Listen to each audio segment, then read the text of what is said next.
आपको पता है चंद दिन पहले हमारे ऑनरेबल सीएम ने एक प्रेस कॉन्फ्रेंस की। हमें उम्मीद थी उस प्रेस कॉन्फ्रेंस में जो है हमारे एम्प्लॉय जो है 4.5 लाख एम्प्लॉय, उनके लिए कुछ, हम नहीं कहेंगे कि पॉलिसी मैटर्स, क्योंकि पॉलिसी मैटर्स को टाइम लगता है। हमने पहले सरकार से बात की है, जब यहाँ पे नई सरकार बनी हमने उनके डोमेन में रिप्रेजेंटेशंस भी लाए, हम उनसे मिले भी और हमने उनसे उनका उस वक्त भी अपने रिप्रेजेंटेशंस में ये वाजह किया था कि जो यहाँ पे जनाब पॉलिसी मैटर्स है, चाहे रेगुलराइजेशन की बात हो डेली वेजर्स की, चाहे ट्रांसफर पॉलिसी की बात हो किसी डिपार्टमेंट में या कोई और, उसको जो है टाइम लगता है, उसमें वक्त लगता है। उसमें हम नहीं कहेंगे कि अलादीन का चिराग है, जादू की छड़ी है, रातों रात मसला हल हो जाए, वो तो हमें पता है। लेकिन कुछ ऐसी चीजें हैं जिनको मतलब विद इन 2 डेज 3 डेज और विद इन वीक्स टाइम और ज्यादा से ज्यादा 15 दिन में हल किया जा सकता है।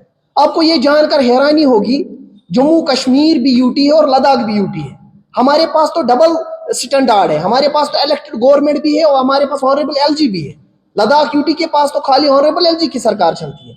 वहां पे डीए एचआरए का ऑर्डर सेंट्रल गवर्नमेंट ने जैसे ही इशू किया, 15 दिन के बाद वहां पे इशू हो गया। आज 3 महीने हो गए। सरकार ने हमने सरकार से एक प्रॉपर प्रोसीजर होता है, हमने रिप्रेजेंटेशन दी, हम सरकार से मिले। 4.5 लाख मुलाजमिन का डीए और एचआरए की कोई बात ही नहीं है, उस पर कोई बात ही नहीं हो रही है। अब जनवरी आया, जनवरी के महीने से एंटाइटल फिर से एम्प्लॉय हो गए एक और डीए के लिए। गवर्नमेंट ऑफ इंडिया तैयारी कर रही होगी एक और डीए के लिए। हमारा डीए यहाँ पेंडिंग है, हमारा एचआरए यहाँ पेंडिंग है। इतना ही नहीं, एक एम्प्लॉय का जीपी फंड जो होता है, ये इसकी एक सेविंग होती है। इसके बच्चों की शादी हो, इसके घर में कोई भी फंक्शन हो, इसको बच्चे पढ़ाने हो, ये जीपी फंड का पैसा जो है इसीलिए जमा किया जाता है। ट्रेजरी पे बिलें जो है 3 महीने से रुकी है, 2 महीने से रुकी है, 4 महीने। एक जमाना ये भी था कि 10 या 15 दिन ज्यादा से ज्यादा जीपी फंड बिल्स को क्लियर करने में लगते थे। आज तो 3 महीने 4 महीने, पैसा हमारा कहाँ गया? इसके लिए कोई स्पोक्स पर्सन सरकार की तरफ खड़ा हो जाए और जवाब दे 4.5 लाख एम्प्लॉयज को, हमारा पैसा कहाँ है, हमारा डीए कहाँ है, हमारा एचआरए कहाँ है। लद्दाख यूटी हमारी काउंटर पार्ट है, वहां पे कॉन्ट्रेक्चुअल लेक्चरर को हायर एजुकेशन में जो काम करता है 60,000 मिलता है, यहाँ 28,000 मिलता है। लद्दाख में एनएचएम का डॉक्टर 1,20,000 रुपया सैलरी ले रहा है और यहाँ पे 60,000 ले रहा है। आखिर ये तफावत क्यों है? अगर हमारे पास इतना ह्यूमन रिसोर्स है, अगर हमारे पास इतनी बड़ी जेएंडके यूटी है, अगर हमारे पास इतने फंड यूटिलाइजेशन हो रही है, इतने पैसे आते हैं, आखिर हमारा पैसा कहाँ है? देखिए, हाल ही में जो हमारे ऑनरेबल एमएलए के लिए सैलरी 1,60,000 की जो है रेट से जो है उनको रिलीज की गई। अच्छी बात है, उनका हक है, they to have a right to get the salaries. हमें उसमें कोई हम उसमें उसके खिलाफ नहीं है। लेकिन मुझे बताया, अगर वो अरेंज फंड्स करने में कोई सरकार को दिक्कत नहीं है, हमारे जीपी फंड्स में क्या है, हमारे डीए में क्या है, हमारे एचआरए में क्या है, एनएचएम एम्प्लॉयज को क्यों नहीं ऐसी सैलरी दी जाती जो लद्दाख में मिलती है? क्यों नहीं वो चीज दी जाती है जो लद्दाख यूटी में मिलती है?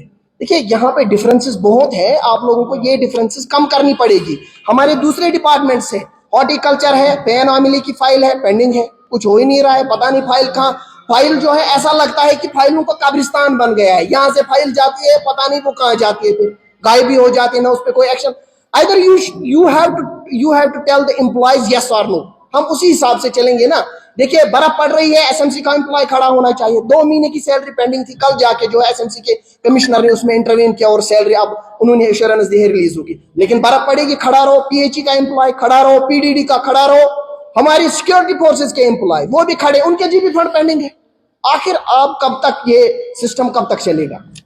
इसलिए हमने आज फैसला किया है, इन सारी चीजों को मद्देनजर, सरकार के पास ये सारी चीजें हमने already through a proper procedure उनको भेजा है। हमने ये फैसला किया है कि 17 जनवरी को जम्मू कश्मीर के तमाम मुलाजमीन जो है शेर कश्मीर पार्क का रुख करेंगे और वहां से हमारी एक जो है प्रोटेस्ट डेमोन्स्ट्रेशन शुरू होगी जो टुवर्ड्स प्रेस कॉलोनी आएगी। इसलिए मेरी सरकार से हम मजबूर हैं, क्योंकि हमारे पास कोई we have not any option, this is our last resort. Protest and demonstration is our last resort, इसके बाद हमारे पास कोई ऑप्शन नहीं बचती है। लेकिन आप लोगों को हमने प्रॉपर तरीके से रिप्रेजेंटेशन दी, आपसे मिले, आपने एश्योरेंस दी, हमने वेट किया। चलिए, पॉलिसी मैटर्स में तो हम वेट करेंगे, लेकिन ये छोटे छोटे मामला थे, इनमें वेट करने की क्या जरूरत है? स्कूल जले, स्कूल बिल्डिंग जलाई गई 2016 में, उसमें हमारे सीपीडब्ल्यू जो एक चौकीदार है वो वहां पे काम करता है। आपको जानकर हैरानी होगी, उसको एफआईआर लगा, स्कूल के टीचर या मास्टर या हेडमास्टर एफआईआर नहीं लगा। अगर सरकार उसको जिम्मेदार ठहराती है, लेकिन उसके वेजेस कहाँ है? अगर सरकार उसको बर्फ में वहां पे उसकी देखभाल के लिए भेजती है तो उसके वेजेस कहाँ है? हमारा पीडीडी का एम्प्लॉय जो अभी बर्फ गिरेगी, आप देखना पीडीडी के एम्प्लॉय के पीछे BDC, DDC, deputy commissioner, honourable ministers, honourable CM, honourable LG, कितने हमारे मुलाजिमों के ऊपर इस वक्त आप देखिए इस सिस्टम कैसा है। एक मुलाजिम को दिन में कम से कम 50 लोग इंस्पेक्शन को आते हैं, लेकिन हमें हक है अपने हुकूक मांगने का।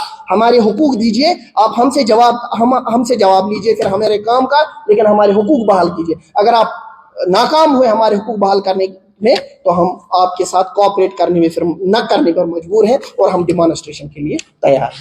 पहले आपको कहा कि हमारी बदकिस्मती है, J&K यूटी में इस वक्त जितना पावर J&K यूटी को है उतना किसी को नहीं।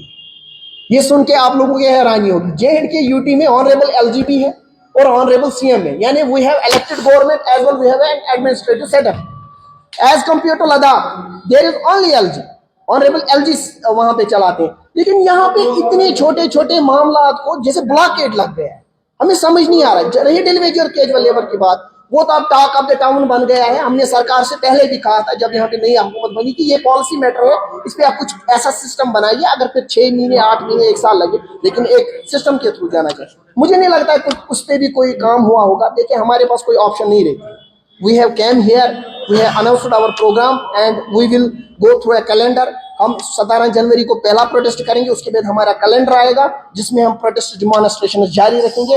हमारे मामला हल कीजिए, हमें रोड पे आने की जरूरत नहीं।